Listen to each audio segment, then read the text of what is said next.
Hey guys, Bashir Tech here, and today I got a quick video for you. I'm not gonna keep you guys for that long, so it's a pretty quick video. I want to discuss a topic that a lot of people talk about, which is PC versus console. Now, I've owned two consoles, so not that many. I've owned a Wii and an Xbox 360. I didn't really like the Wii, and I did play 360 for a while, so that was a console that I liked. I really liked the 360, but you know, it got kind of outdated, so it was time to decide whether I was gonna play PC or play on the next gen console, and I chose PC. So I actually did get my PC a little bit before before the next gen consoles came out. So I chose PC before, but I didn't know like what was going to be in the consoles and what I had to choose from. So I just made a few points where I'm going to go over the positives of having a PC and the positives of having a console. So if you're trying to decide, this should help you, or it might help you. If it does help, that's good. If it doesn't help, tell me in the comments, I guess. But yeah, I think these are some pretty good points. So I got these from past experiences and also from watching other YouTube videos over a course of about 2 years. So I think I have some, I have like not that many points, but they should be important.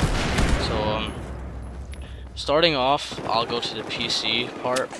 So one good thing about having PC is a large selection of games.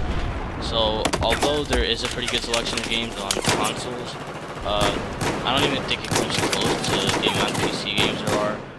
Going from free games all the way to games of all different types of genres, PC just has the largest selections of games, and I think that's a really good part about it. So if you're interested in having a lot of different games, you get bored of games pretty quickly and always want to try something new, you might want to try getting a gaming PC, or you might want to try PC gaming. If that's not a big deal to you, I don't know, maybe you might want to try console, but you'll see in the rest of the points. So now I'll go to a point about consoles. So one thing about consoles is they have a lot of exclusives. So I mean, there are exclusives on PC, but people know more about the exclusives on console. So for example, Killzone for PlayStation and Halo for Xbox, but I'm pretty sure they're gonna start making or the next Halo might be on PC. I don't know. I think I remember hearing that. I'm not sure if that's a rumor or not. But yeah. So there are consoles, there are exclusives on PC, but they're not as popular or as well known as the ones on consoles. So if you're interested in exclusives, I mean, you might want to look into the exclusives of consoles and what consoles have certain exclusives. So now there's another point for PC is customization. So when you get a PC, if you're going to build your PC or you're buying it pre-built, there's a lot of different options. So you can choose from all different types of parts, from graphics cards to processors, power supply. You can even choose a case for your PC.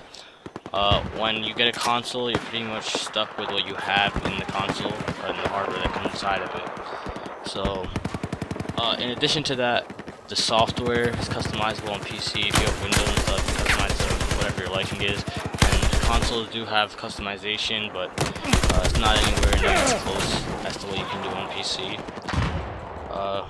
I mean, if that's not a big deal to you, again, just wait for the next points. So going to console, just kind of goes against the customization part of PC.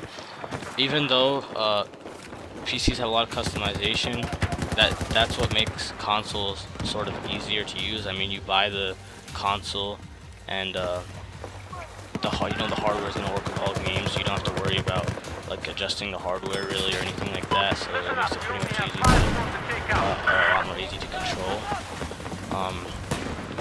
Next, there's for PC, there's graphics. Now PCs have really good graphics.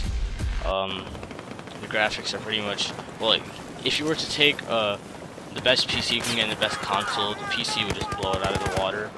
And even with a PC that's about $700, you could easily beat a console, either of the consoles, the main consoles, Xbox One and PS4, with graphics easily. So if that's what you're interested in, just really good graphics, I might recommend PC to you. Going on to console, again, I'm trying to do this as quick as possible. There's you can use it on the TV and it's a lot easier to use. So if you like sitting in your living room and not really being serious about where you're gaming, and you just do it casually, you might want to look into a console, so you can either just set up or just turn it on if you want and pretty much use it. And you can put a PC in a living room, but then again, a lot of people kind of think it's not practical. You may want to get a smaller PC,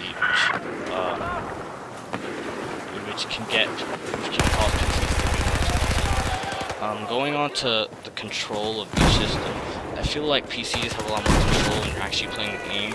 For example, in an FPS, you can get perfectly lined up shots with a mouse, since a mouse is it's a lot easier to control, and you can get it more exact since there's so much DPI on the mouse.